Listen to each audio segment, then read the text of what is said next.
Veja no ICL Notícias de hoje.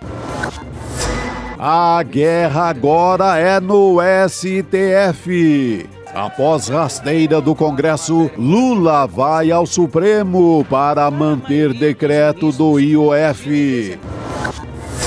Barra com dinheiro público. Dino faz audiência para discutir as emendas PIX dos deputados. A harmonização de tais normas é uma atividade tipicamente jurisdicional. Crueldade sem fim. Soldados israelenses revelam que tropas de Netanyahu têm ordem de atirar em moradores de Gaza que buscam alimentos. O ICL Notícias, segunda edição, está no ar.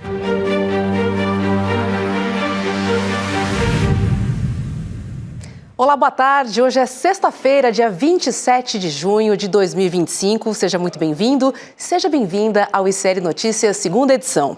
Hoje a gente fala com a Cris Serra sobre essa possível batalha do IOF entre o governo Lula e o Congresso. É isso, essa batalha talvez seja judicializada.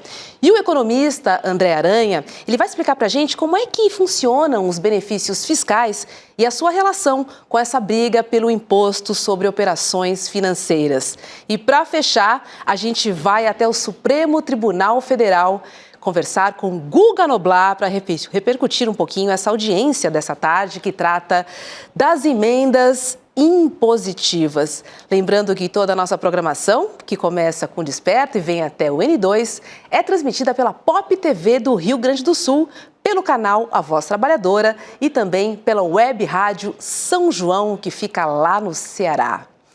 Oi, Chico Sá, boa tarde para você. Boa tarde, Robes. Prazer fazer mais esse ICL2 contigo. Vamos nessa. Boa noite, querida Cris Serra, seja bem-vinda. Boa noite, Roberta, Chico, nossa comunidade. Vamos lá, Cris, porque a pedido do presidente Lula, a AGU, que é a Advocacia Geral da União, ela começou a analisar as possibilidades jurídicas de acionar o STF para manter aí o decreto que aumenta as alíquotas do Imposto sobre Operações Financeiras, que é o IOF. Nessa semana, uma manobra articulada pelo presidente da Câmara, Hugo Motta, que antecipou em uma semana a votação do IOF, fez aí o governo sofrer uma derrota que vai impactar diretamente na arrecadação das contas públicas e, consequentemente, na política de manutenção de programas sociais. Desde a derrota, o governo tem sinalizado que vai levar a questão para o STF, por considerar que essa derrubada do decreto, ela configura numa deturpação de competência do Poder Executivo. Quem também entrou na briga, agora no final da tarde, foi o PSOL, que já ingressou com uma ação no STF, independentemente da ação preparada pelo governo Lula, Cris. Roberta, não vejo outro caminho a não ser a judicialização. Você agora menciona que o PSOL já tomou a iniciativa. Aliás, como o PSOL tem feito com relação a assuntos, a temas que são de fato decisivos na conjuntura política brasileira. Fez bem. Agora, seria importante, sim, o governo tomar iniciativa semelhante, até para mostrar que tem iniciativa nesse jogo complexo, de fato, perigoso até, eu diria, mas o governo precisa mostrar que não está nas cordas, que não cede diante da política de chantagem do Congresso, falando especificamente da Câmara, porque o foco agora nessa questão do IOF está mais voltado para a Câmara pela quebra do acordo feita pelo presidente da Câmara, Hugo Motta. Bom, o Alcolumbre acabou referendando, mas enfim, quem tomou a iniciativa de virar o jogo, né, e de quebrar um acordo com relação ao prazo que era para votação no começo de julho, dando um certo tempo para o governo negociar um pouco mais, foi o Hugo Motta. Então, o governo precisa mostrar que não está acuado e que tem a iniciativa do jogo, né, de alguma reação, que tem capacidade de reação. Neste sentido, vejo que uma iniciativa no campo jurídico seria importante. Jurídico e político, né? Nessa altura desse jogo fica difícil separar uma coisa da outra, embora sim essa questão possa ser, deverá ser argumentada com alegações jurídicas, porque há sim claramente uma invasão de competências. Esse é um aspecto. Agora, Roberta e Chico, eu diria o seguinte: este é um momento muito propício para uma iniciativa massiva do governo nas redes sociais, falando, explicando para a população o que é justiça tributária, como se faz justiça tributária nesse país e como isso é um instrumento importante para redução de desigualdades. Porque a gente sabe que a disputa em torno do orçamento é luta de classes, né? É isso que a gente está vendo, aliás, sempre foi assim, né? A disputa pelo orçamento, pelo dinheiro público, nela se expressa a luta de classes por meio dos seus representantes nos parlamentos. Isso é no mundo inteiro, no Brasil, e o Brasil não foge à regra.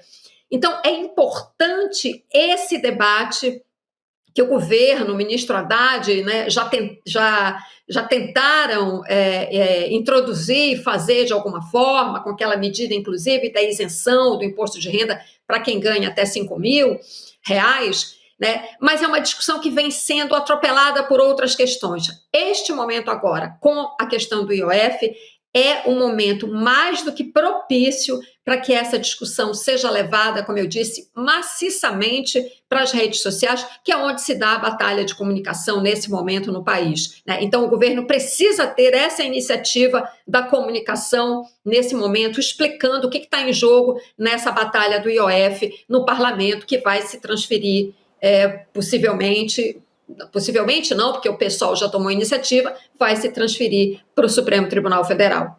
Chico, a população precisa saber o que está acontecendo, assim, não é possível que ela seja penalizada novamente e as pessoas que penalizam não sejam apontadas, assim, é um absurdo. Você tem toda a razão, Roberta. A Cris coloca um ponto central, né, que acho que é um momento rico para colocar essa discussão da forma mais pedagógica possível. Por que está esse rolo todo em Brasília? E explicar essa questão da justiça tributária. Esse rolo todo em Brasília é porque rico não quer pagar imposto de jeito nenhum e rico tem como seu principal advogado o Congresso Nacional. Tem o Hugo Mota e tem o Davi Alcolumbre para segurar qualquer onda lá. É o que se vê no momento. Você pega, por exemplo, o governo Bolsonaro, ele tinha um IOF o dobro, mais que o dobro do atual, era 6, tantos por cento. Conseguiu aumentar no dia que queria. Quando foi colocar o Bolsa Família de R$600, aquela ajuda durante a pandemia, mudou no segundo. Qualquer coisa mudava no segundo. E agora esse enfrentamento contra o Haddad e contra o governo Lula. Então, é um momento rico para colocar essa discussão na rua e tentar explicar para a população da maneira mais didática possível. Eu sei que temos todos uns obstáculos, como o tal do pobre de direita, que na hora H também vira advogado do rico. Vira o primeiro advogado do rico, vira o pobre de direita, o que o Gessé Souza chama de pobre de direita, né? Em vez de se colocar no seu lugar e na sua classe e ver que essa discussão de Brasília é contra ele, não, corre, vai defender o rico que poderia pagar imposto e não paga. Então, é momento para conversar tudo isso, né, Cris? É momento para discutir toda essa história, usar todos os recursos possíveis. Todos os meios de comunicação possíveis para essa conversa. A ocupar, e o presidente da República, é caso o Lula, ele consegue ser didático, ele consegue falar com a massa quando quer. usando metáfora de futebol, vale Corinthians, vale tudo para explicar essa parada agora. Desde que explique, precisa Por favor. explicar, né? E olha, Cris, desde a rasteira do Hugo Motta no governo Lula, né, nessa questão do IOF, citações negativas, olha que interessante, sobre o Congresso cresceram nas redes e a maioria é negativa.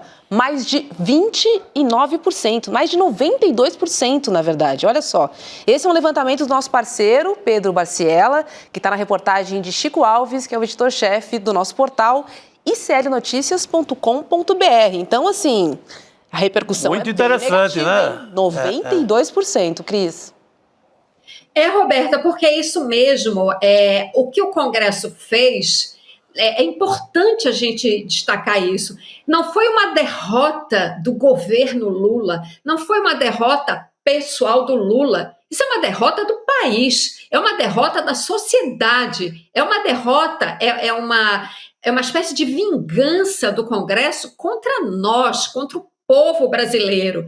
É claro, é uma derrota política do governo Lula, sim, momentânea. Esse é um movimento, esse jogo oposição-governo Lula é muito complexo, estendido no tempo, sujeito a marchas e contramarchas, né? E vai se tornar cada vez mais complexo até a eleição do ano que vem. Aliás, essa batalha em torno do IOF já é um lance no xadrez, no tabuleiro, né? Desse xadrez do ano que vem.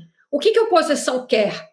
Esvaziar todas as possibilidades do governo Lula de cumprir o seu programa de governo, executar os seus programas sociais, né? Ter dinheiro para reequilibrar a distribuição do dinheiro público e do orçamento para tentar corrigir algumas apenas desigualdades da sociedade brasileira. Com isso, impedindo o Lula de fazer isso, né, esse Congresso, que, com licença aqui da comparação, age como se fosse uma organização criminosa, né, faz o que faz e, além de desferir um golpe contra o governo Lula, mas que será momentâneo, porque eu tenho certeza que o governo, né, vai dar um próximo lance, vai fazer um próximo lance, como eu disse, né, nesse tabuleiro muito complexo, né? Mas o que esse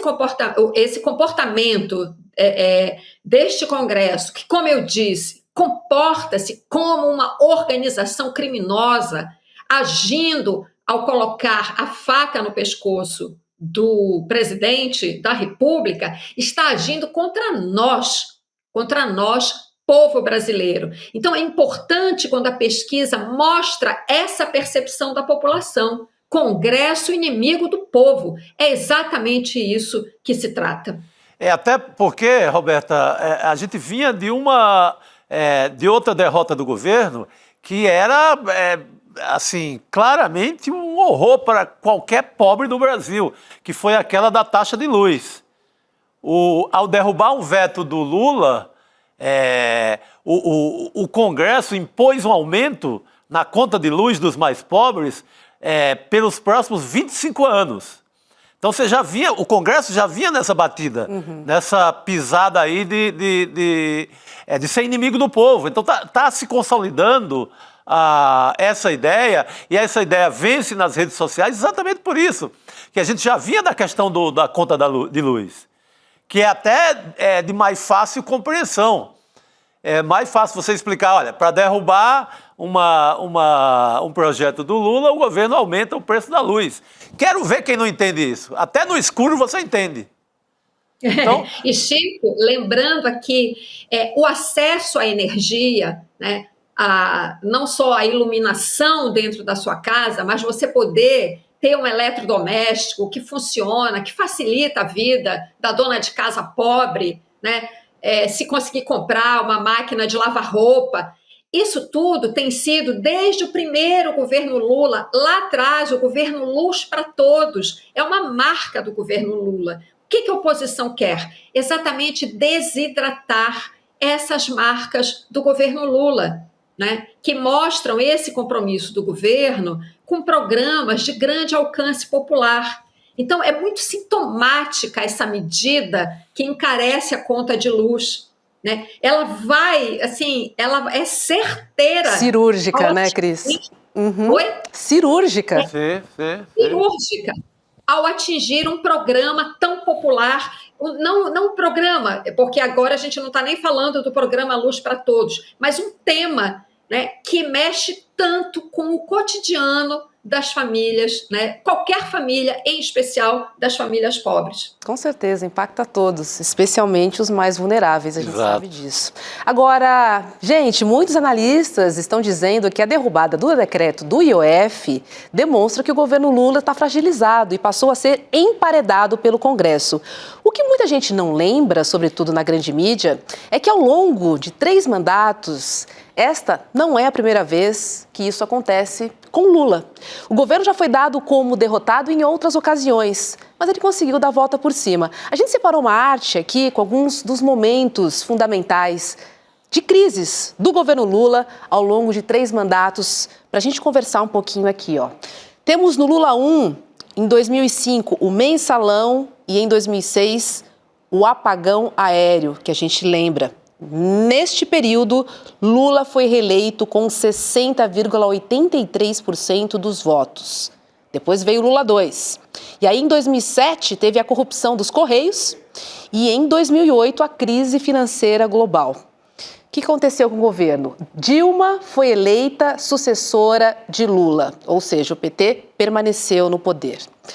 Lula 3, em 2025, esse ano que a gente está vivendo aqui. Taxação do PIX, teve a máfia da aposentadoria, também conhecida como fraude do INSS, e a derrubada do decreto do IOF. Isso, Chico, no Lula 3, só no ano de 2025. Veja. É muita crise em cima de crise, né? Começou com a questão do PIX, muito por conta de um vídeo mentiroso lá do Nicolas Ferreira, mas pegou. A popularidade do governo cai nesse momento, né? Depois a questão da aposentadoria, mesmo sendo um escândalo que nasce no governo Bolsonaro, que tem como ministro o Onyx Lorenzoni, que está comprovado um desvio desse esquema lá no governo Bolsonaro, mas ele é revelado durante o governo Lula. Então o prejuízo também sobra para o governo Lula. E agora essa tocaia, né, armada pelo Hugo Mota, com apoio do Alcolumbre.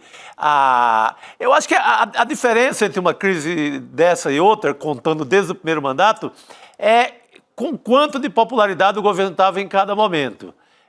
Agora acho que está um pouquinho abaixo do período do mensalão, para você ter ideia. Então, é um momento realmente mais difícil, com o Lula um pouco mais velho, que é óbvio que ele está em completa condição de ser presidente mais uma vez, condição de saúde, mas tem que ter aquela energia para enfrentar, né? Para enfrentar o Congresso, para conversar com Deus e o mundo a cada crise dessa. Mas isso só mostra que, ao contrário do que disse o Ciro Nogueira naquela reunião com a Faria Lima, que o ICL revelou. Com o mercado financeiro. Com o mercado financeiro, que ele dá o Lula como morto. Ele diz que agora é só deixar sangrando em praça pública e ganhar a eleição em 2026.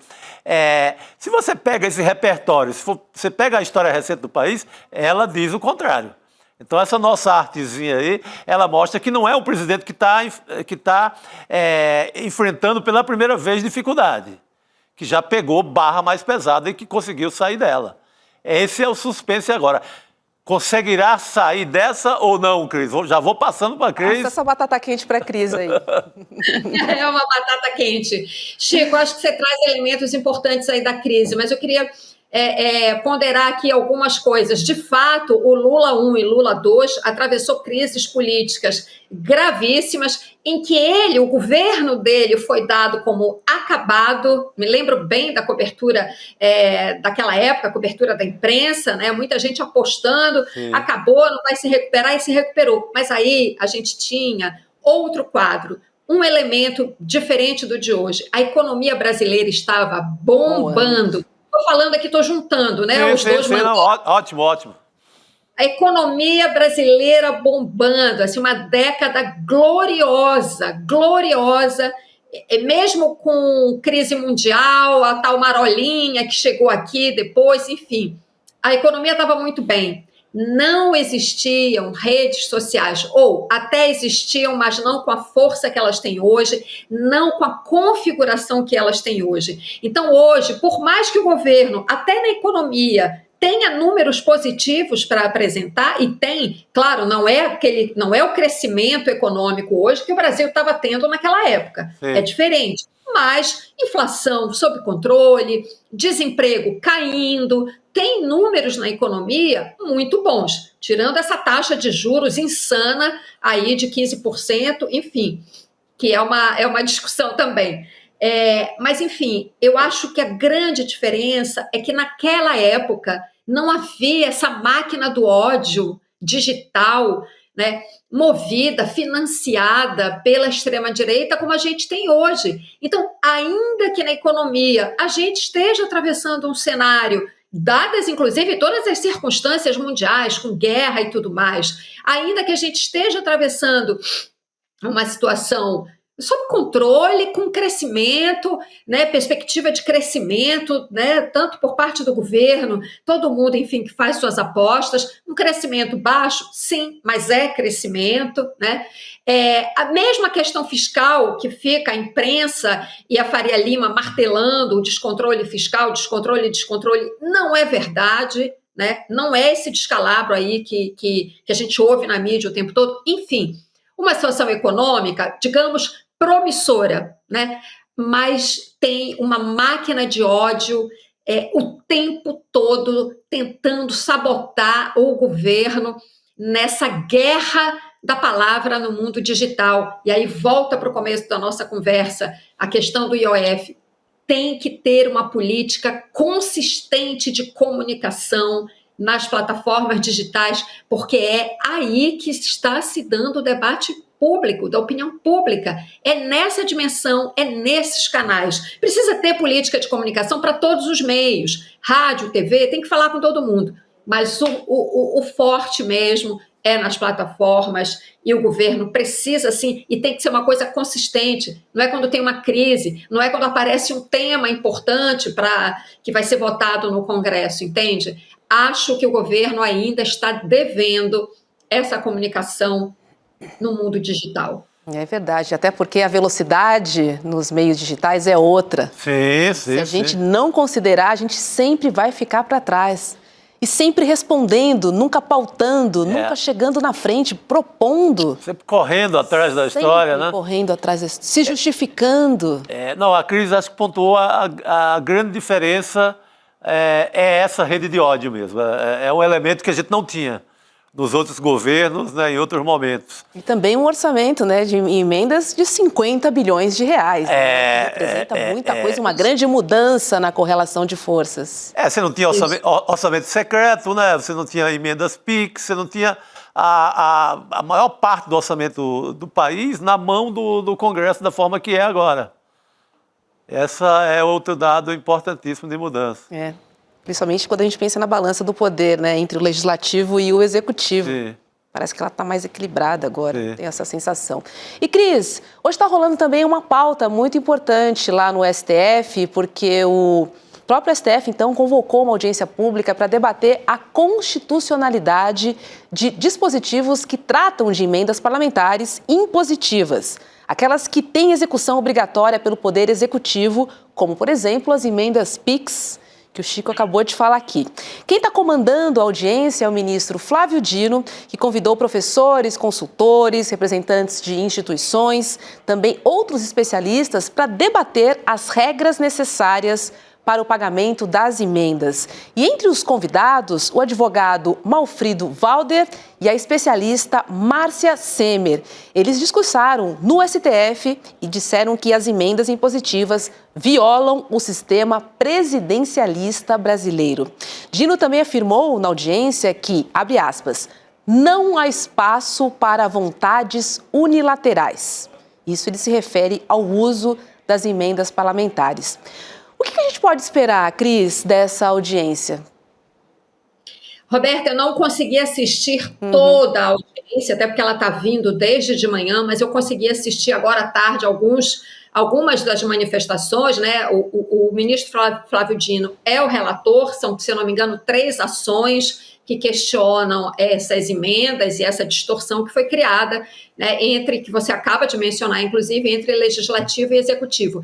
Eu assisti especificamente essa que você mencionou, da Márcia Semer, que fez uma apresentação brilhante, né, mostrando como esse desenho de emendas hoje no Brasil é uma aberração política, uma aberração. Ela não usou essa expressão, não lembro se ela usou. Eu estou usando diante do que eu assisti e do que eu acho.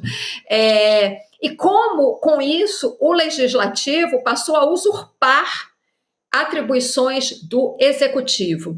Então, o ministro Flávio Dino está ouvindo as partes, todos os interessados nesse assunto, né, representantes dos setores interessados nesse assunto, os tais amigos da corte, né, são entidades que são chamadas para contribuir com suas análises, etc. E depois, em algum momento, o ministro Flávio Dino vai relatar o caso, e esse caso será levado, não sei se à turma ou ao plenário, talvez primeiro à turma, depois ao plenário, enfim, é uma questão tão candente politicamente que capaz que seja mesmo levada ao plenário para uma decisão mais ampla, com, enfim, né, com mais argumentos sendo debatidos e tudo mais. Enfim, o que fica claro, Roberta, pelas exposições, é aquilo que a gente aqui já debateu inúmeras vezes, né? Essas emendas viraram simplesmente um sumidouro de dinheiro público, não há controle. E outra coisa, não há, muitas vezes, racionalidade na escolha dos projetos que vão receber dinheiro dessas emendas. Os deputados, os parlamentares, deputados e senadores, eles destinam emendas unicamente vinculadas aos seus interesses eleitoreiros ou, quando muito, aos interesses do seu partido, enfim, de algum lobby que ele representa, né?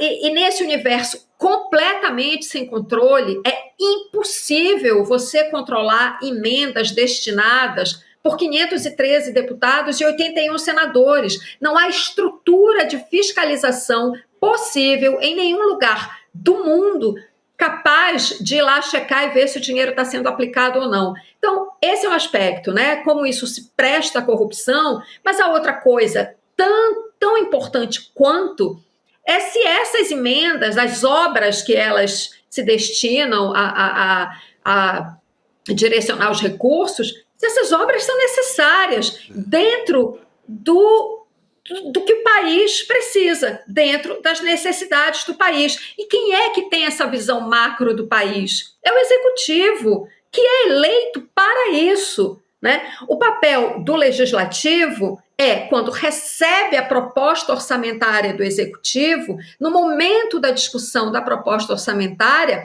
faça as suas propostas de mudança, de melhoramento da proposta ali, naquele momento da discussão, mas não ser essa disputa encarniçada dos parlamentares, como se fossem hienas disputando uma carniça para ver quem pega mais de dinheiro para levar para o seu reduto eleitoral. Isto tem que acabar, isso é uma anomalia, né? E os depoimentos de hoje na audiência mostram isso claramente. Agora a gente vai precisar esperar, né, o destino que o ministro Flávio Dino vai dar, enfim, a tudo isso que ele ouviu, vai formular o voto dele, se bem que a gente já sabe mais ou menos por onde ele deve caminhar, né, porque ele tem tomado já decisões a esse respeito e tem indicado que ele acha isso, de fato, né, uma aberração, para dizer o mínimo, e que desequilibra a relação executivo-legislativo. Mas, enfim, é uma coisa que a gente só vai poder saber um pouco mais adiante.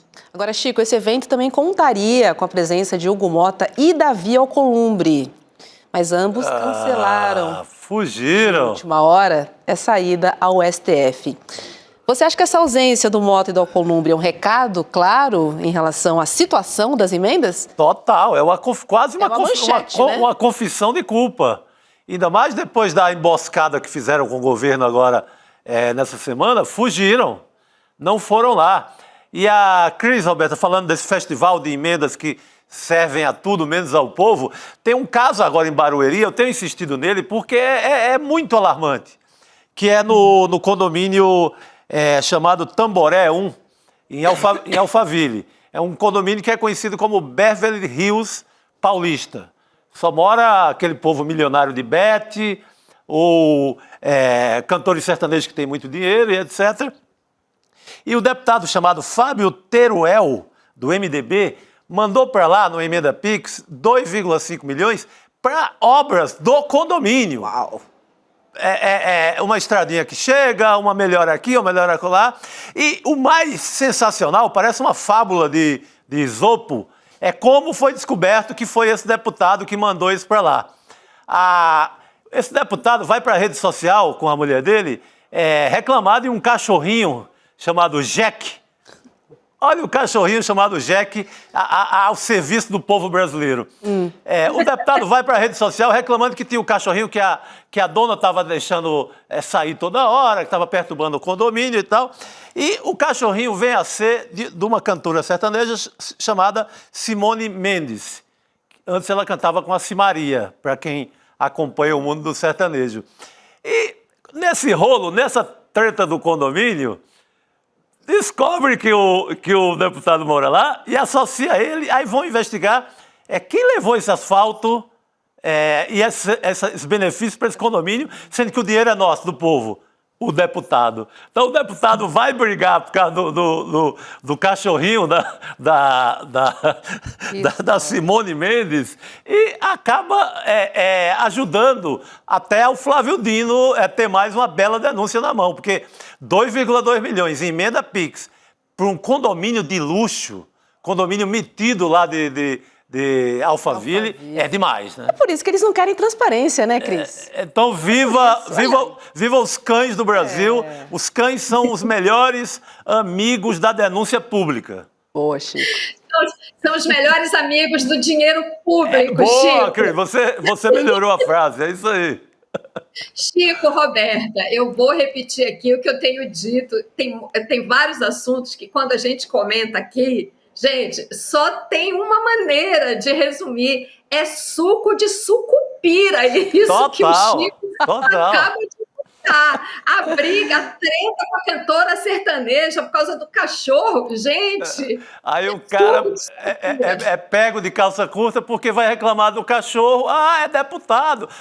Foi ele que usou a emenda aqui para ajeitar o condomínio, que já é de luxo. Não, vai falar, ele que trouxe para cá, né? Vou votar nele. Porque é isso. Aí acabou sendo denunciado.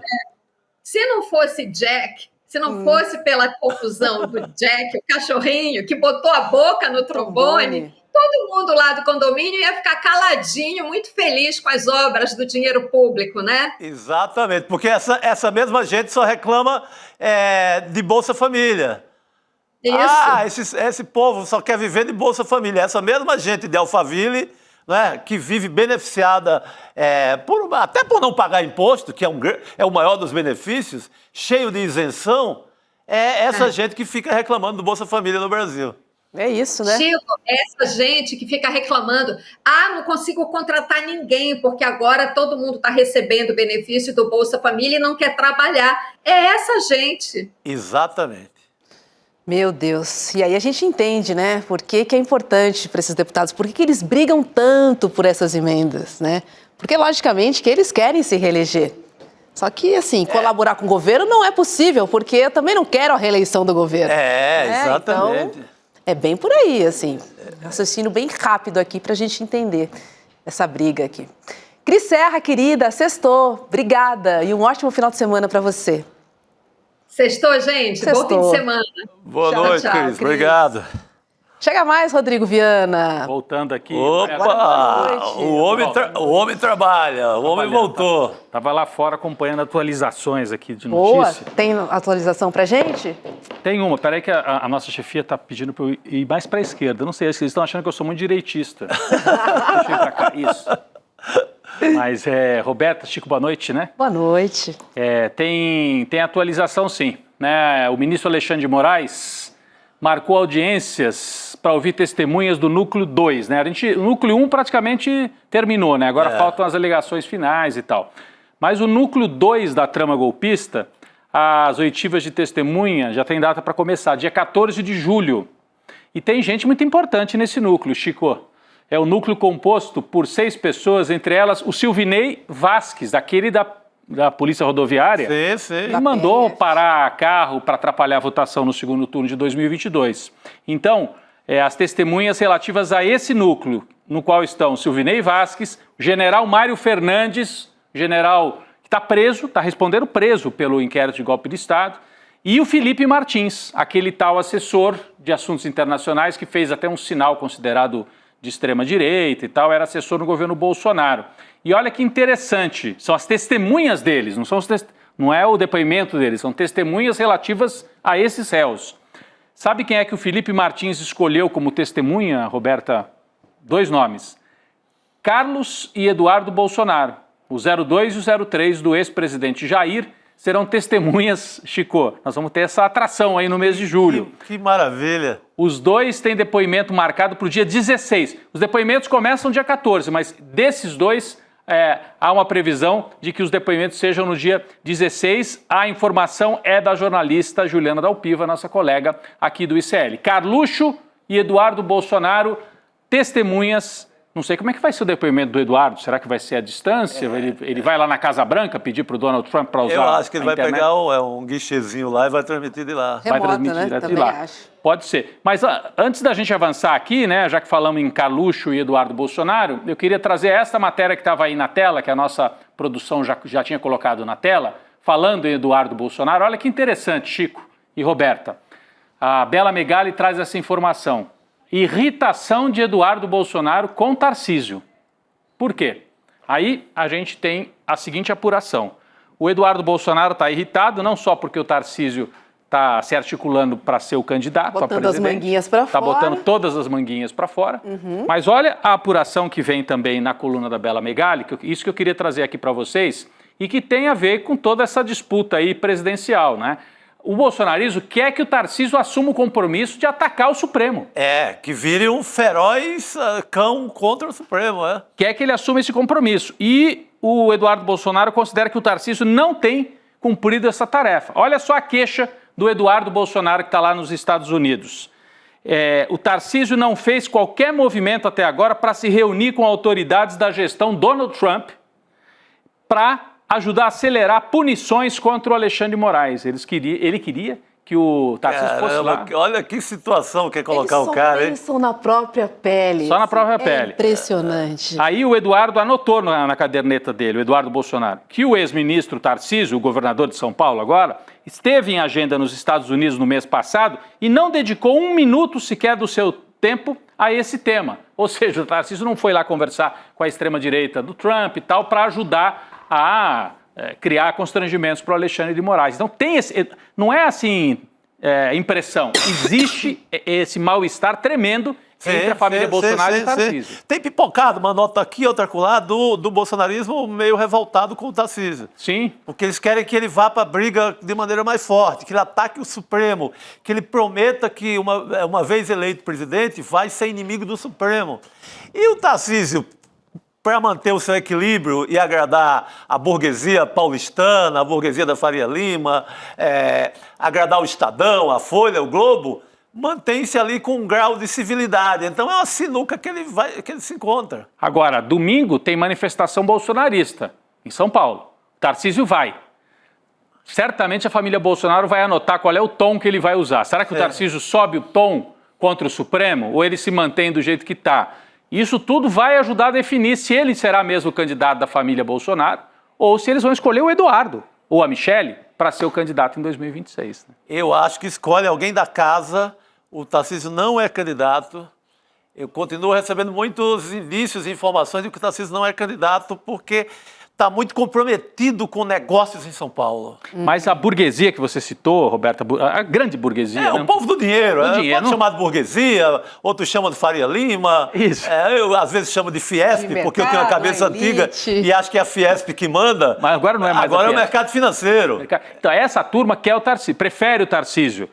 E aí eles acham que o Bolsonaro, quando tiver condenado mesmo, que deve acontecer em setembro, outubro, vai ter que sentar na mesa e negociar. E aí a turma da bufunfa vai dizer, Bolsonaro, nós queremos que seja o Tarcísio. E o Bolsonaro vai dizer, então eu quero que o Tarcísio assuma o compromisso de fazer o meu indulto e me tirar da cadeia. E aí esse impasse vai se resolver de alguma forma na hora que chegar o mês de outubro, né? É essa pressão que está jogando, que a gente está vendo nos bastidores, e essa nota que eu trouxe aqui é parte desse jogo, Roberto. Então, os bolsonaristas querem que Tarcísio declare guerra ao STF Isso, e que para se ser o candidato. comprometa com o indulto a Isso. Jair Messias Bolsonaro. Só que o indulto não é garantido, viu, Roberta?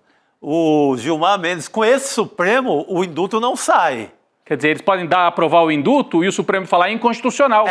O Gilmar Mendes já falou que é inconstitucional, que não rola. E aí vira um impasse. Por isso que eles querem, além do indulto, que o presidente, o futuro presidente, no caso, o Tarcísio, que eles imaginam, também derrube, entre com aquela disposição do impeachment de ministros do STF. Então, é uma exigência que torna a candidatura e um eventual governo Tarcísio quase um ditador de cara. Golpista.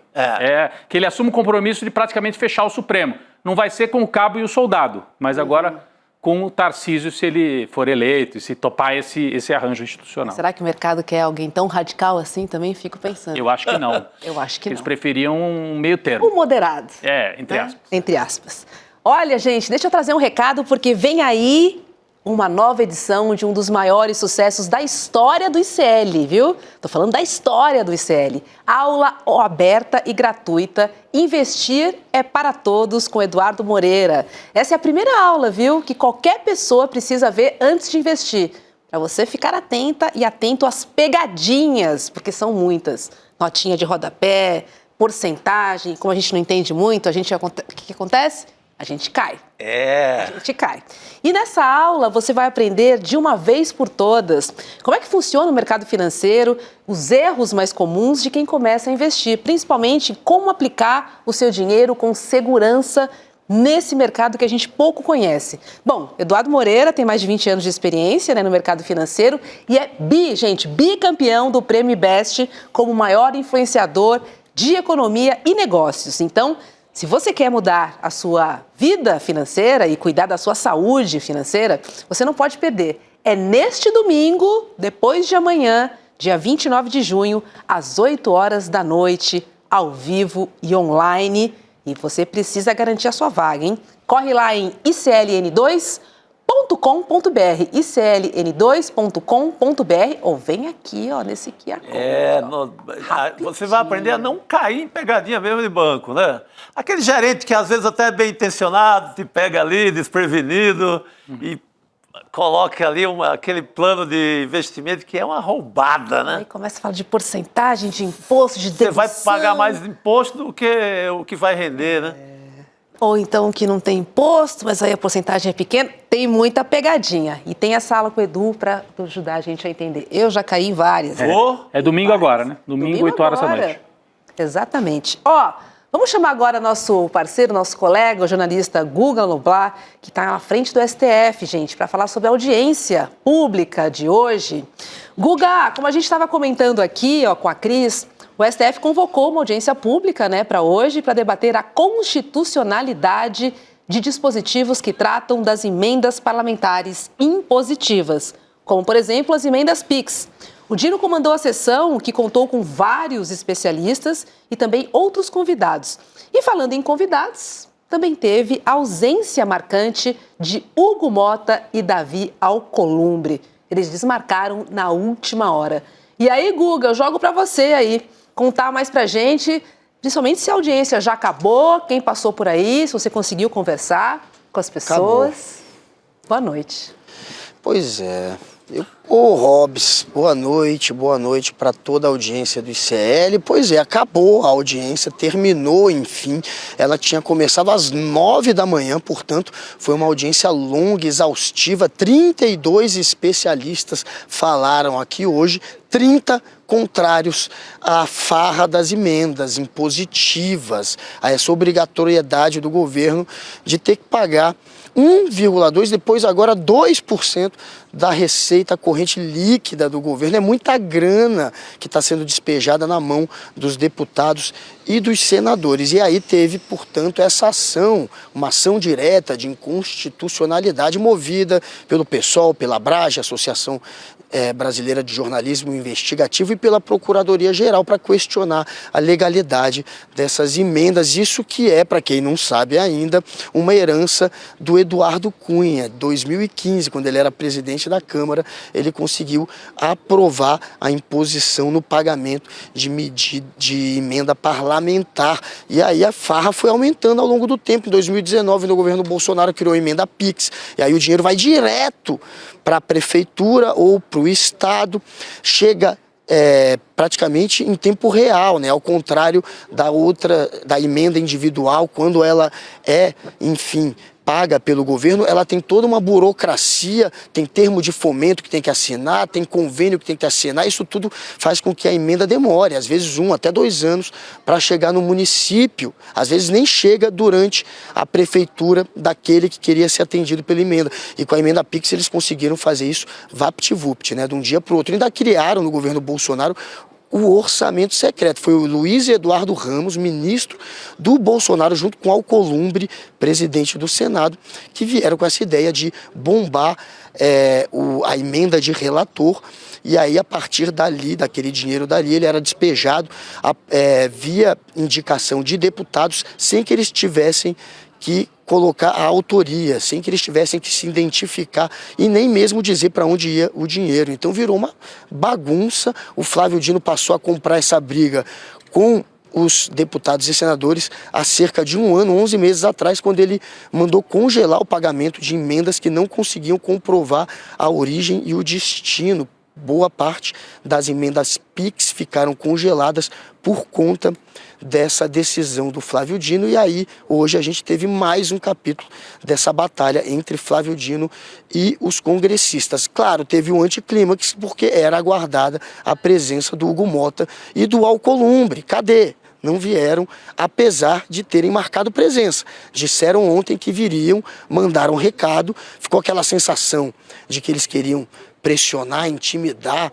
o Flávio Dino, mas eles acabaram não comparecendo.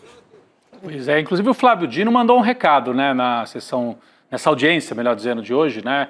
A gente mostrou mais cedo no ICL Urgente, não sei se a gente tem o vídeo aí, é um trecho curto até do Flávio Dino. Temos o trecho, produção? Temos, porque é um trecho interessante que o Flávio Dino, Guga, mandou o recado para aqueles que dizem é uma usurpação, que é um palavrão, né? Usurpação, é uma invasão do Supremo nas atribuições do Legislativo. O Flávio Dino falou, olha, enquanto a Constituição prevê que é presidencialista o país, que tem responsabilidade fiscal na execução do orçamento, o Supremo está aqui para ver se a maneira como ele é executado é constitucional ou não é. A gente tem esse VT. Temos o VT? Opa! Vamos assistir então a fala do Flávio Dino, vamos lá. Se o Congresso Nacional quiser tirar a responsabilidade fiscal da Constituição, pode tirar. Se o Congresso Nacional quiser tirar o presidencialismo da Constituição, pode tirar. Assim como também pode desconstitucionalizar o devido processo legal orçamentário. Mas enquanto estiver na Constituição, não se cuida, portanto, de uma invasão do Supremo, e sim de um dever. Se nós temos normas constitucionais que estão aparentemente em dissonância, a harmonização de tais normas é uma atividade tipicamente jurisdicional em todos os países do mundo, enquanto o Brasil for um regime democrático. Portanto, não há nenhum intuito de usurpação de atribuições de outros poderes. Não há intuito de usurpação de outros poderes, enquanto o Brasil for um país democrático. Guga, como é que você vê essa fala do Dino, hein? Pois é. É muito pelo contrário, quem está usurpando o poder são os deputados e senadores que estão querendo tomar uma fatia gigantesca do orçamento para eles indicarem o que só é comparável a países como Uganda, Paquistão, países que não prezam pela transparência do dinheiro público. Os países da OCDE, inclusive teve essa comparação feita aqui, a gente viu o Fernando Scaff, que é um estudioso do assunto das emendas, especialista em direito. A gente viu também o Hélio Toloni, que trouxe esse estudo que compara o Brasil com países da OCDE e demonstra que é só aqui, em Uganda, no Paquistão, que você tem parlamentares que podem abocanhar tamanha fatia do orçamento. Nos países da OCDE não chega nem a 1% do orçamento, da receita líquida corrente do Estado, o dinheiro que é destinado pelos parlamentares, e aqui já está em quase 20%. Então, é claro que virou uma farra, virou uma esculhambação, e nem mesmo aqueles que deveriam defendê-la, inclusive o Alcolumbre, como eu relembrei há pouco, foi quem criou o orçamento secreto junto com o Luiz Eduardo Ramos, nem esses apareceram aqui para fazer a defesa da emenda parlamentar impositiva. Mas a gente sabe que essa é uma briga que dificilmente eles perderão, os congressistas perderão. Eu acho muito improvável que se crie algum tipo de obstáculo para que esse dinheiro continue sendo indicado pelos parlamentares. É difícil, e eles estão inclusive revoltados com o Flávio Dino. Já está saindo aí informação de que eles já estão querendo ventilar o impeachment do Flávio Dino. Imagina você querer colocar para frente o impeachment de um ministro porque ele está tentando trazer mais transparência para o uso do dinheiro público. Isso seria um grande trampolim eleitoral, eu imagino, para o Flávio Dino, se acontecesse ou se acontecer. Mas há, inclusive, parlamentares querendo já, como querem o do Alexandre de Moraes, querendo o impeachment já do Flávio Dino. Até porque também tem parlamentar dizendo que o Dino age em nome do governo federal. É essa a minha questão que eu ia tocar, Roberta. Ô Guga, tem muito deputado e senadores também que atribui isso ao governo. Acha que é uma ação combinada, que é um joguinho combinado entre o Flávio Dino e o Lula. E ficam tentando mandar mensagem para o Lula para parar o Flávio Dino. Que a história do IOF passou também por isso. A história, a emboscada do IOF passa muito por aí, né? O IOF. Totalmente por aí também. Um dos recados que essa rebelião de deputados e senadores que derrubaram os decretos do IOF, um dos recados que eles quiseram passar, claro, foi esse, o de que o Flávio Dino virou um empecilho, de que ele está dificultando demais o pagamento, o empenho das emendas. E eles, claro que para eles, o Flávio Dino atua em dobradinha com o Palácio da Alvorada, com o Palácio do Planalto. Então, todas as ações do Flávio Dino, eles colocam também na conta do governo. Um dos recados que eles quiseram passar foi esse, o de que o Flávio Dino está incomodando, quando impuseram aquela derrota para o governo dentro do Congresso, senadores e deputados. O outro recado que eles quiseram passar foi para o Fernando Haddad, que junto com o governo está criando essa narrativa de o governo que protege os pobres, que luta pela justiça fiscal, enquanto a oposição está ali só para defender os ricos, os mais poderosos. Isso também, de certa maneira, irritou parte dos congressistas. Então, esses 383 votos que acabaram derrubando os decretos do Lula ali, tem várias motivações para chegar a esse número. Não foi só um único recado, não foi só um único motivo que uniu todos esses deputados, mas tem sim recado para o Haddad, tem recado para o Flávio Dino e tem a antecipação da corrida eleitoral, já que querem deixar o Lula sangrando, querem deixar, como diz o Lauro Jardim na coluna dele, ouvindo algum bolsonarista, alguém da oposição, querem deixar o Lula de joelhos. É isso. Exatamente. Mas acho que o Guga tem toda a razão, que se tomar essa atitude de transformar o Dino num alvo agora por causa desse tema, isso ajuda o Flávio Dino, inclusive. Transforma o Flávio Dino num sujeito que está defendendo o interesse público de maneira... Porque é um tema que é complexo, né, para o povo entender. Mas se transformarem ele num alvo, dizendo o Flávio Dino quer impedir bandalheira de emenda parlamentar, isso ajuda o Flávio Dino. Sim, o Flávio Dino teve ao favor dele hoje estourou mais uma boca de dinheiro público lá na Bahia, Você viu a imagem? Era gavetas e mais gavetas cheias de dinheiro. Era um armário que tinha apinhado de dinheiro. Duas prefeituras, Duas né? prefeituras. E ali no mesmo foco de um personagem chamado Rei do Lixo. Também o Rei do Lixo? Ali nas proximidades. O Rei do Lixo no dia que esse cara, eu não acredito em milagre, mas no dia que esse cara resolver falar 1%, ele manda para a cadeia metade do Congresso Nacional. E União Brasil, principalmente. A União do Brasil não fica nenhuma letra. O time do ACM Neto. Né? Exatamente. Então esse rapaz, o chamado Rei do Lixo, ele manda nas emendas da Bahia. Mas só, Guga, só antes de passar, Roberta, desculpa, não sei se você ia falar. Não, eu ia dizer que as duas grandes batalhas políticas hoje no Brasil estão sendo travadas pelo Alexandre de Moraes e pelo Flávio Dino. O Alexandre de Moraes coordenando o esforço de punir os golpistas, né? Aí é um trabalho mais assim da resistência contra o golpismo, né? E tem que terminar de julgar e de punir quem tentou dar esse golpe em 22 e 23. Então, de um lado, o Alexandre de Moraes, por isso que ele é inimigo e os caras querem o impeachment, porque ele enfrentou o golpismo bolsonarista. E de outro lado, o Flávio Dino enfrentando a bandalheira que transforma o Brasil quase que num parlamentarismo sem autorização da Constituição. Por isso que ele falou aí nesse trecho que nós colocamos, enquanto o Brasil for presidencialista, nós temos que ver o que está acontecendo, porque esse tipo de execução do orçamento não é de presidencialismo, parece um parlamentarismo. Então, o Flávio Dino está enfrentando, gente, aí está o coração da disputa do poder hoje no Brasil. Quem é que manda? Das eleições de 2026. Exatamente. Total, Roberto. Total. Então, passa por aí. Por isso que é tão importante e é fundamental esse relato que o Guga está trazendo para a gente lá do STF. A Ju diz aqui no nosso chat, faz uma observação interessante. Eu acho que a única... O Guga, não, a Ju, no chat, ela fala o seguinte: se derrubarem o Flávio Dino, ele vira presidente da República. Se derrubaram por causa disso aí? Se quiser ser candidato, olha... Era isso que eu ia dizer. Olha, tá bem. Porque eu acho que a única coisa que dá mais voto do que emenda parlamentar, e a gente vê que os municípios que mais receberam emenda parlamentar foi onde o prefeito mais teve sucesso para se reeleger.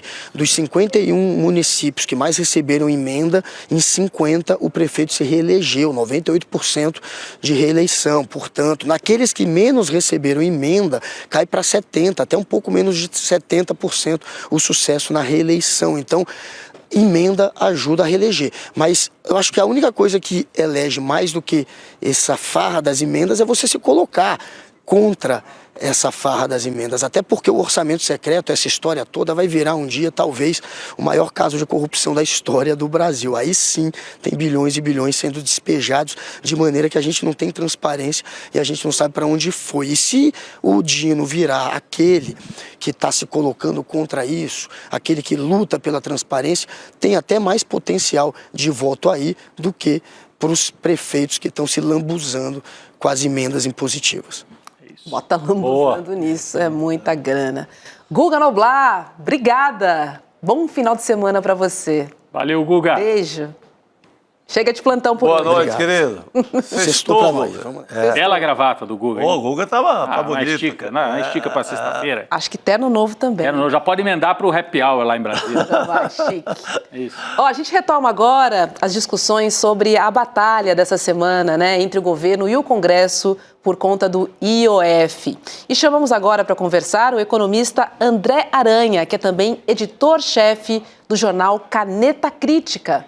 Oi, André, seja muito bem-vindo ao ICL Notícias, segunda edição. Boa noite, pessoal. Um prazer estar aqui. Obrigado pelo convite. Boa noite. Vamos nessa, André, porque nessa semana o presidente Lula criticou aí os empresários que reclamam de impostos, né? Alegando que o Brasil dá 860 bilhões de reais em isenções para os mais ricos. A crítica veio na esteira da discussão sobre o aumento do IOF derrubado pelo Congresso. E como já falamos aqui, gente, essa disputa pode parar no STF. E aí, André, do ponto de vista econômico, quais outras alternativas restariam, então, para o governo federal para compensar o rombo de 10 bilhões de reais em arrecadação previstos com o aumento do IOF? Olha, ele tem que compensar esse rombo, né, por causa do novo arcabouço fiscal que obriga a cumprir as metas de arrecadação e gastos ficarem seguindo uma lógica de pagamento da dívida pública. Então, as medidas que o governo tem à mão, atualmente, ele tem medidas que ele pode implementar, mas eu acho que o que mais perigoso assim, na situação atual é que tem medidas que estão em implementação que podem ser removidas, como a tributação que o governo estava colocando sobre as LCIs e LCAs, letras de crédito imobiliário e do agronegócio, que foram fruto de um acordo logo depois que teve a primeira rodada de decretos do IOF. O governo fez um acordo para tributar esses outros títulos, títulos financeiros, né, que tem mais clareza assim, de quem você está tributando. E essa medida provisória ela tem que ser negociada com o Congresso, porque ela tem que se tornar lei, né? Então isso é uma medida que ainda pode cair. Ou seja, esse rombo ele pode aumentar, assim. Então, mais do que pensar o que ele vai fazer, eu estou pensando o que ele talvez ele tenha que fazer mais ainda, né? Onde que ele pode chegar, né, André? Pois é, porque o objetivo, André, desculpa, me parece que o objetivo de parte desses deputados, acho que boa parte deles, que deram essa rasteira, né, com essa votação sobre o IOF, é criar tamanha dificuldade para o governo que ele seja obrigado, o governo, o Poder Executivo, a cortar nos programas sociais. Sim, saúde, educação. BPC, né, e outros. Porque daí você enfraquece onde o Lula ainda tem bastante força, que é quem ganha até 2 salários mínimos, a base eleitoral principal do Lula. Então, é uma maneira de bombardear, enfraquecer o Lula para que ele entre fragilizado em 2026, Roberta, e bate com esse outro quadro que nós temos aqui. A nossa equipe fez uma conta aqui, acho que seria até legal mostrar para o André, né? Nossa, André, é uma conta muito fácil da gente entender. Vamos ver, fazer um paralelo entre os programas sociais e as renúncias fiscais, gente. Olha só.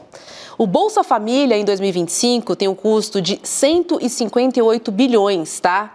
E são 20 milhões e meio de lares beneficiados. Presta atenção, eu falei em 158 bilhões, tá? Para 20 milhões e meio de lares beneficiados. Vamos falar das renúncias fiscais.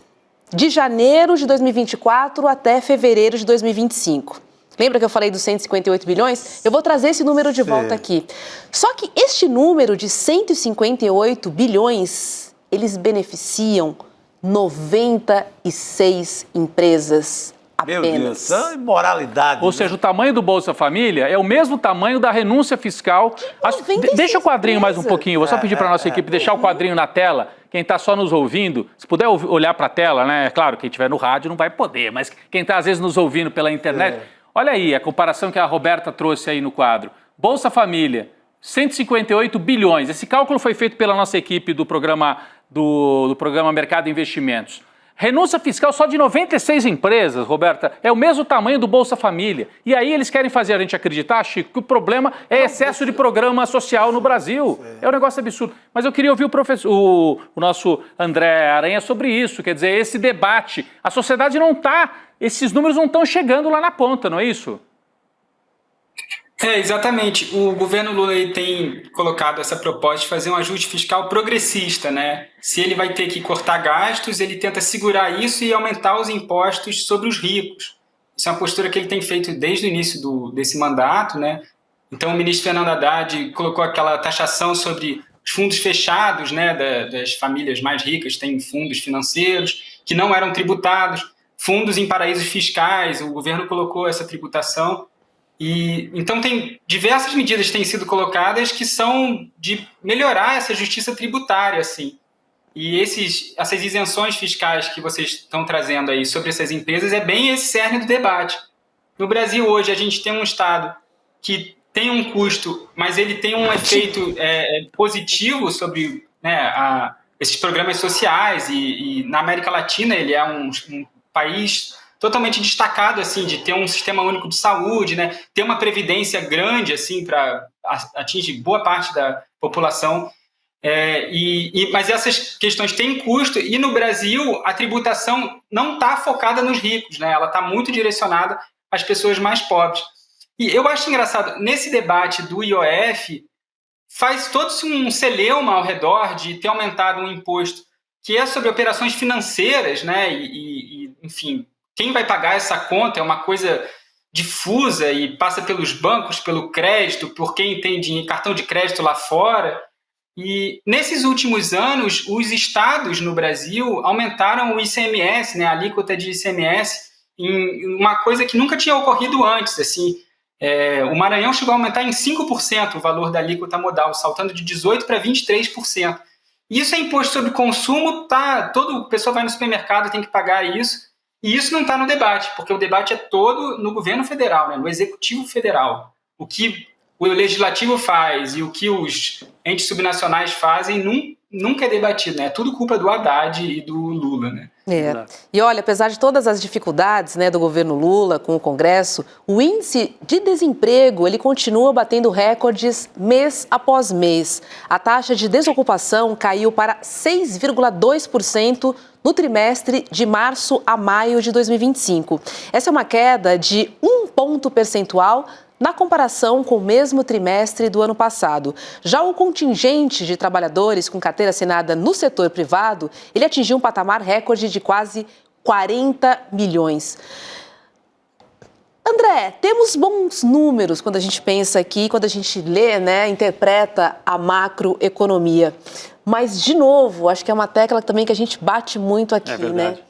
A sociedade não sente essa melhora. É uma boa parte não, né? Especialmente ali entre 2 e 5 salários mínimos, especialmente, tem uma espécie de um mal-estar, me parece. As pesquisas mostram isso. É um poder de compra que envolve a sociedade toda. Eu acho que muito poder de compra. Tem um pouco também do bombardeio todo da extrema-direita e tudo mais. Mesmo naquele setor que era mais favorável ao presidente Lula, entre 2 e 5 salários mínimos, há um mal-estar grande que acho que passa por isso, né? Os índices, né, de reprovação passam por isso. Passam por isso. Exatamente nesse lugar aí. Mas é curioso, né, André, porque nos 2 primeiros mandatos do Lula, quando a economia foi bem, isso resolveu, e o Lula acho que apostava muito nisso, né?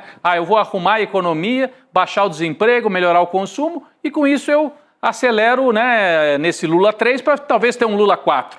E pelo visto, a fórmula não está funcionando tão bem dessa vez, não é? Não para os dias de hoje, né, Rodrigo? Parece que não. Talvez.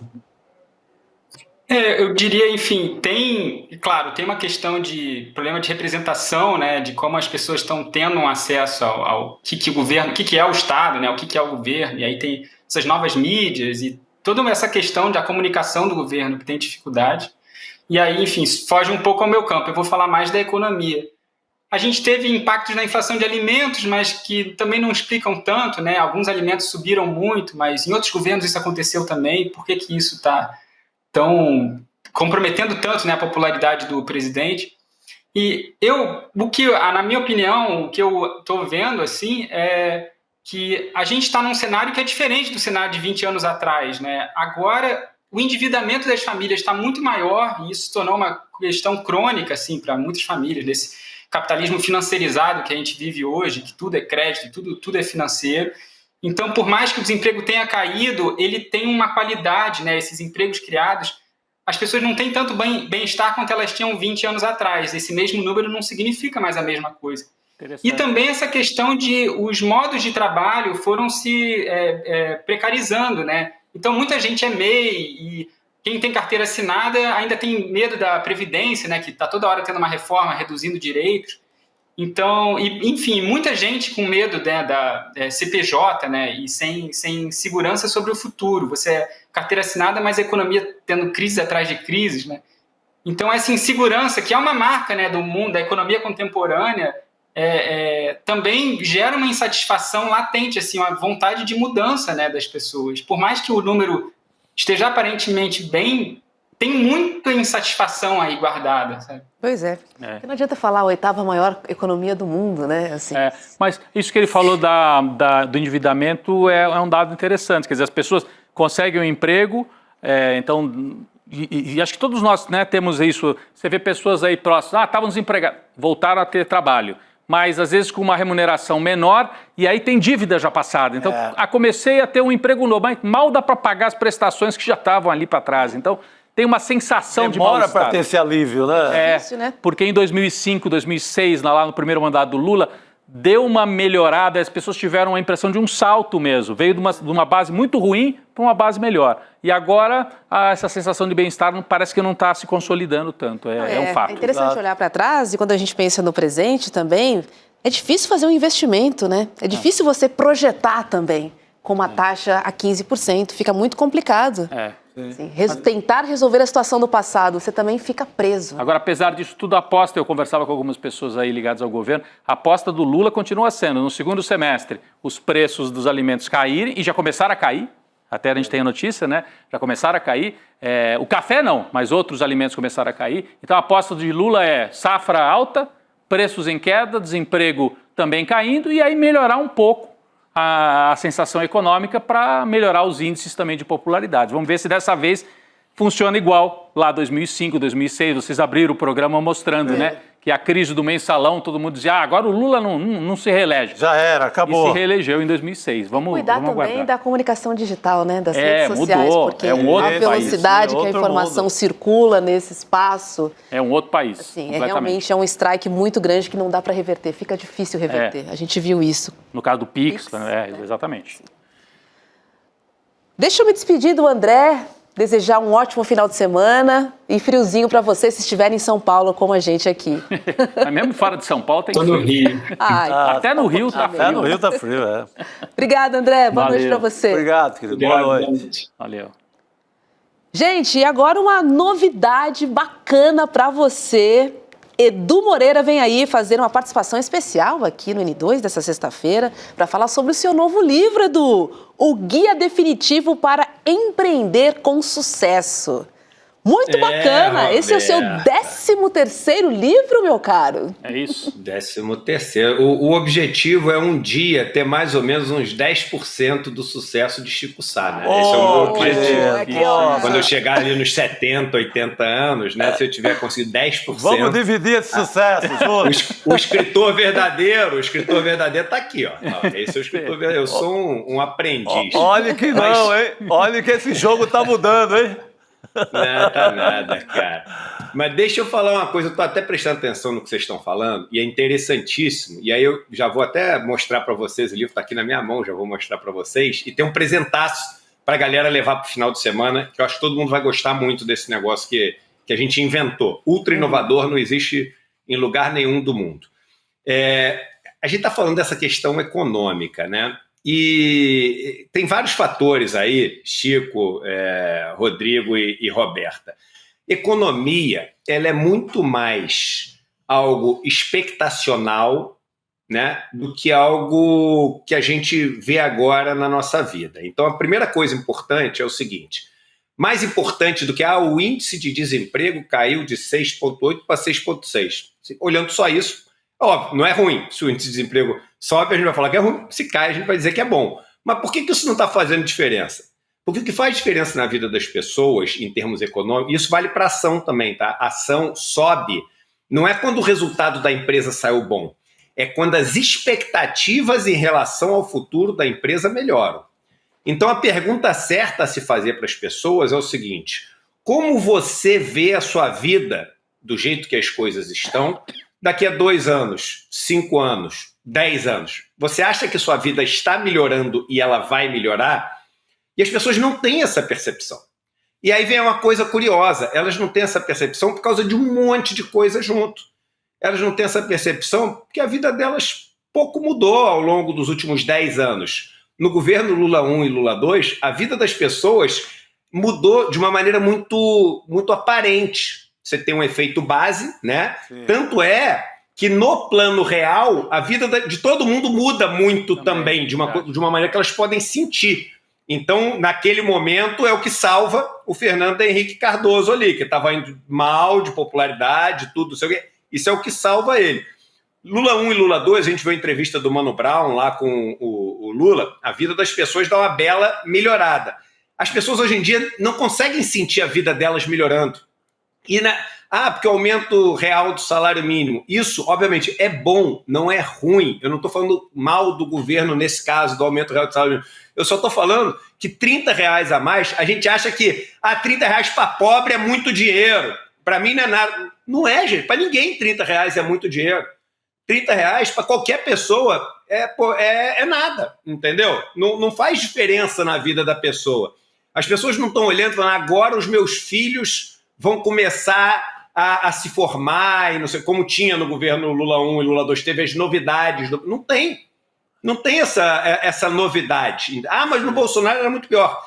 Era muito pior, mas isso que o Rodrigo falou, de uma maneira muito sábia, que é o seguinte, parece que tem um clima meio ruim. Esse clima é meio ruim em relação a tudo. Está tendo uma revolução tecnológica e a maior parte do Brasil não sabe mexer nessas super tecnologias avançadas. Estamos falando não só de pessoas que são pobres, trabalhadores, estamos falando de todo mundo. As pessoas se sentem meio que excluídas desse negócio. Os empregos estão sendo substituídos e as pessoas não sabem se elas vão ser as próximas a serem substituídas. As pessoas não estão com perspectiva de começar a se formar, entrar em novos empregos, porque, pelo contrário, está tudo mudando de uma maneira muito rápida. Empregos assim, de alto nível e de baixo nível. As pessoas estão deixando de ser CLT para serem informais. Então, elas, em relação ao futuro, que é o que a gente está falando, elas não vão ter mais aposentadoria. Não vão ter. Então, a vida delas vai ser difícil pra caramba lá na frente. Então, todo esse sentimento ruim, e aí você pega uma coisa, sobe de preço e etc., isso tudo vai ficando pior e pior e pior. E aí, a gente viu no governo Biden, os números macro da economia americana estavam indo super bem. Mas eu fui lá, por acaso, no dia da eleição, e conversei com vários trabalhadores, assim, de uma maneira anedotal mesmo, ou seja, pegando um aqui, pegando um ali. Cara, assim, as pessoas estavam insatisfeitas, falando, cara, minha vida não está boa, eu não estou com perspectiva boa para frente. E as pessoas têm essa percepção no Brasil de que a vida delas, caiu o livro aqui, que a vida delas não melhorou assim, de uma maneira significativa, de uma maneira assim, estrutural. E aí, cara, o governo está pagando esse preço, E aí eu acho, olha só o que eu vou falar, cara, isso é de economia comportamental também. Quando você fica repetindo muito essas coisas de que o emprego melhorou e não sei o quê, e as pessoas não sentem isso na vida delas melhorando, olha que loucura, você dessensibiliza as pessoas para essas notícias. Então as pessoas chegam e falam, pô, grandes drogas, né? Não mudou nada na minha vida, entendeu? Minha vida continua a mesma coisa, lá vem ele de novo com esse negócio, não é mais novidade, esse negócio de que o emprego melhorou um pouco, que o salário aumentou um pouco, que a massa salarial aumentou um pouco, e aí o que acontece? Não faz mais preço, não faz diferença, entendeu? Continua esse negócio igual. Então, cara, eu tô realmente assim, preocupado com, eu tenho falado isso com o mundo, não é só com o Brasil, entendeu? Aí as pessoas querem dizer, não, eu quero uma coisa completamente diferente. Hoje em dia, eu vi isso de uns amigos da esquerda, semana passada, super bem assim, posicionados, experientes, etc. Hoje em dia, quem é que traz o discurso revolucionário de uma mudança total? É a direita ou a esquerda? É a direita, disruptivo, né? Disruptivo. Quem traz um discurso disruptivo é a direita, não é a esquerda. Então isso é muito complicado, né? Mas vem cá, se a gente arriscar também, aí pode, além de tudo, tá igual, piorar um pouco esses números, aumentar um pouco, dizer, que ferrou de vez. Então não é uma equação de fácil solução, mas dá para entender o porquê isso está acontecendo. E aí, já fazendo gancho com o lance do livro, que eu acho interessante falar, pegou muito esse negócio de empreendedorismo, né? Que é uma maneira das pessoas tentarem uma coisa diferente. E, repito, empreender é difícil pra caramba. 90% das pessoas que empreendem batem com a cara na parede. Perdem o dinheiro que juntaram na vida inteira. Entendeu? Gastam dinheiro com curso de empreendedorismo e depois o resto que sobrou, quase nada, com o empreendimento delas. E quem está ensinando empreendedorismo, ensina com as fórmulas malucas de coach, não sei o que, não funciona, não adianta. Esse negócio é ciência. E a ciência mostra que é difícil, né? Então, cara, esse livro que eu escrevi, chegou a hora de mostrar, esse aqui, ó, O Guia Definitivo para Empreender com Sucesso. Esse é um livro que, assim, ele começa, eu vou falar até aqui a primeira frase para vocês aqui, ó. Olha só, para mostrar o banho de água fria, mas depois vem coisa boa. Ele diz o seguinte: vamos começar com uma visão realista, apresentando os fatos como são, sem enfeites ou eufemismos. Nosso objetivo é compreender os princípios e as verdades que raramente são discutidos sobre como desafiar o sistema e superar grandes empresas e negócios. No capitalismo, há uma primeira verdade. O jogo é você contra todos. E essa é a natureza do sistema. Pode ser uma realidade dura, mas é inegável. E ao contrário do que muitos pregam, você dispõe de muito menos recursos e oportunidades para enfrentar essa batalha do que gostariam de fazê-lo acreditar. Então é o seguinte, esse livro é um choque de realidade, e aí ele chega e traz a ciência para mostrar o seguinte, olha só, o que tem de coisa para você estudar, para você preparar na sua empresa, para você fazer, para melhorar a sua área de RH, para melhorar a sua área de vendas, para você melhorar a sua comunicação, para você melhorar o seu posicionamento no mercado. Ele diz tudo, cara, como um guia. Ele ficou muito legal. E qual o presente que eu falei que a gente tinha? A gente fez uma coisa ultra inovadora, não tem lugar nenhum do mundo. A gente criou um site até o lançamento oficial, que vai ser quinta-feira que vem. O site chama-se empreendercomsucesso.com.br. E aí a gente pegou uma IA, uma inteligência artificial, e criou uma IA que aprendeu com esse livro. A gente botou a IA para ficar estudando esse livro, lendo todas as páginas, vendo o que eu falava, não sei o quê. Essa IA aprendeu com esse livro e a gente criou, chega para cima ali o site, por favor, a gente criou um chat. E nesse chat que a gente criou, ali, tá vendo? Faço uma pergunta. Vamos explorar juntos os ensinamentos do livro? E esse site é um consultor que aprendeu com o livro. Então, vocês podem perguntar o que vocês quiserem sobre empreendedorismo, ele vai buscar no livro e aí vai te dar uma resposta baseada no livro. Quer ver? Eu não sei se tem alguém mexendo. Me responde, dá para eu tentar fazer uma coisa ao vivo ou não? Ou esse negócio é só uma tela, assim? Me responda. A nossa equipe diz que sim, Edu. Manda ver, Edu. Manda ver. Então, quer ver? Vamos fazer uma pergunta qualquer, que é o seguinte.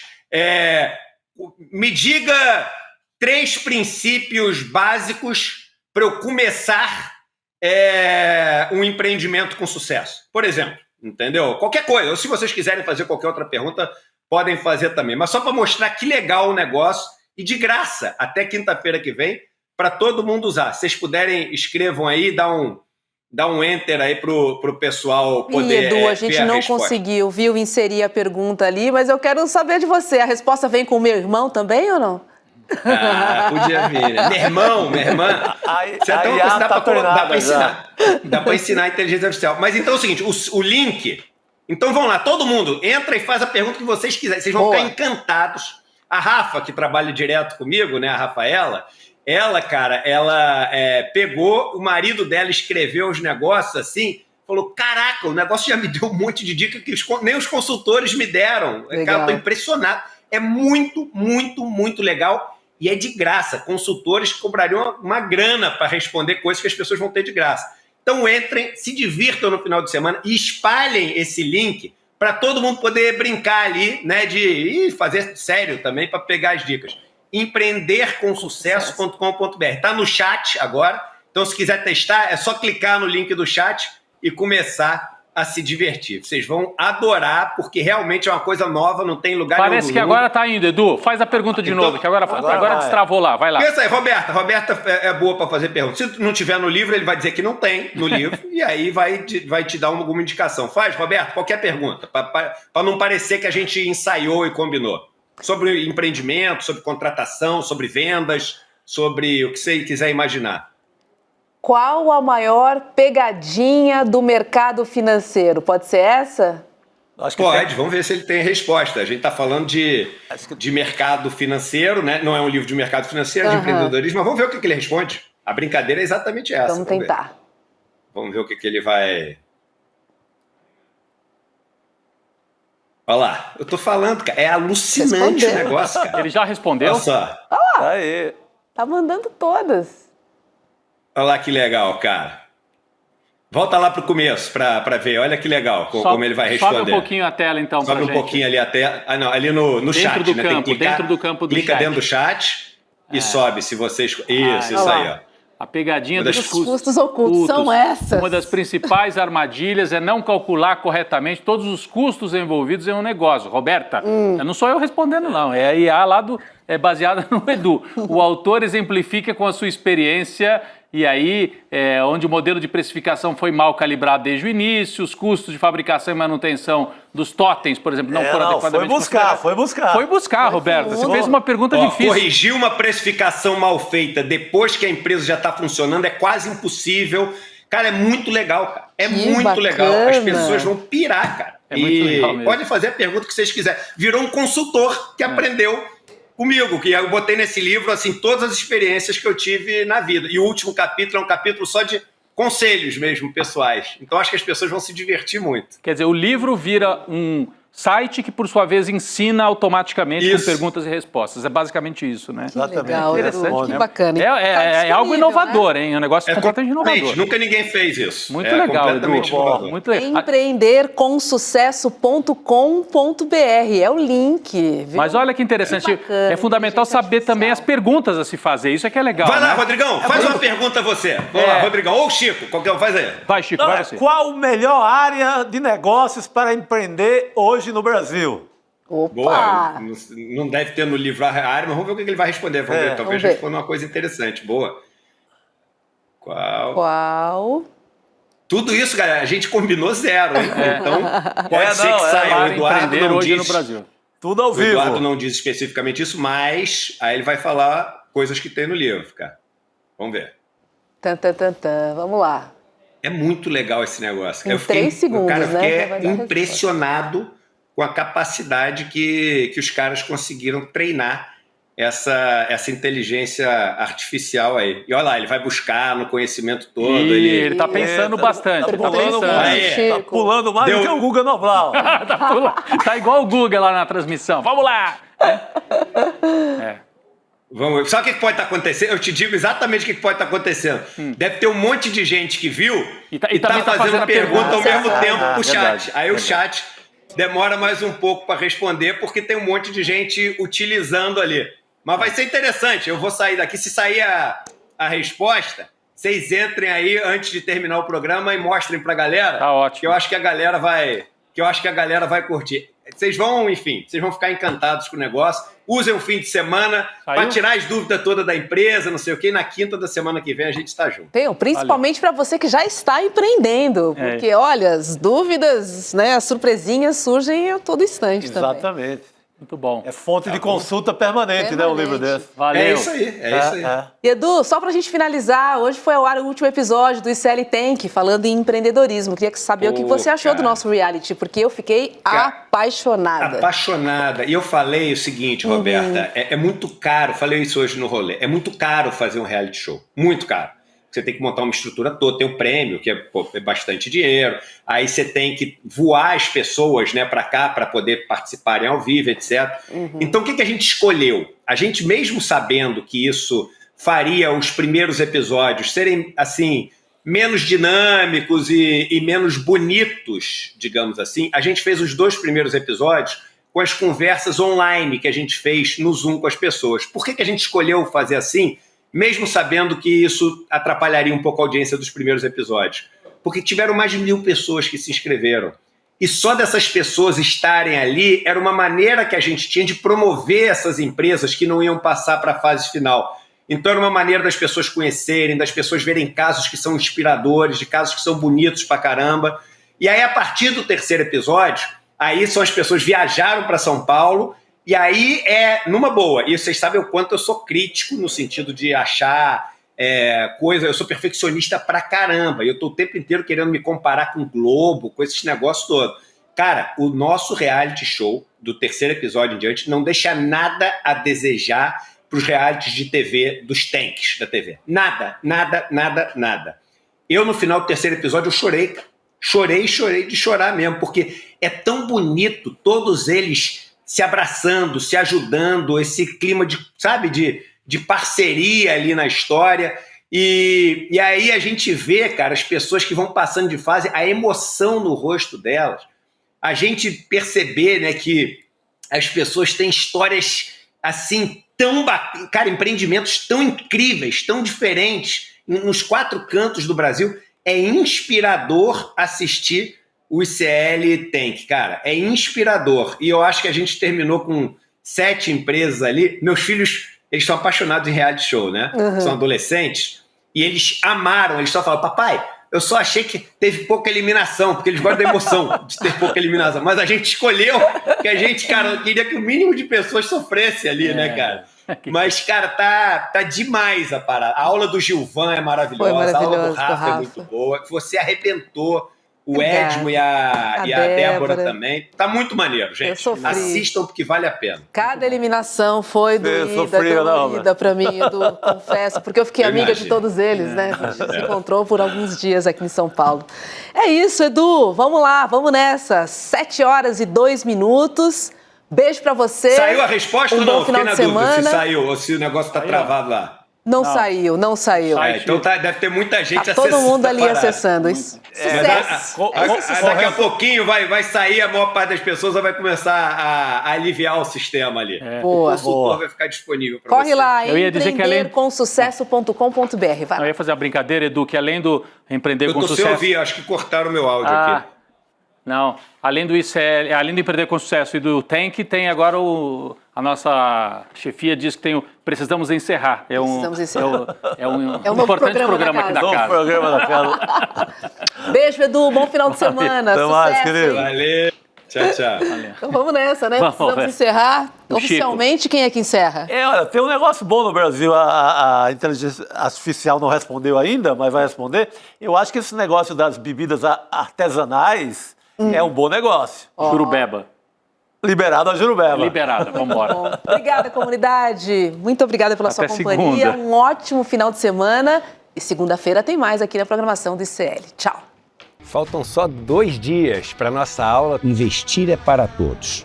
Uma aula fácil, rápida e muito prática. É de graça participar. Uma coisa que não é muito comum acontecer. As pessoas aí cobram fortunas para ensinar menos do que eu vou ensinar nessa 1 hora de aula. E a gente se vê daqui a 2 dias. Quer saber como as notícias do dia impactam o seu bolso? Então cola comigo no Mercado Investimentos. Durante a semana eu explico os movimentos da economia e o mais importante, como isso bate na porta da sua vida. No preço da gasolina, dos juros do cartão, do aluguel e do carrinho de compras. E eu queria te perguntar, o preço subiu mesmo? Porque as pessoas estão cautelosas e receosas com os preços. Elas acham que a inflação vai subir e aumenta essa desigualdade. De segunda a sexta-feira, ao vivo, das 11 às 11h30, um panorama econômico do Brasil e do mundo no canal do ICL Notícias. A informação que faz a diferença no seu dia.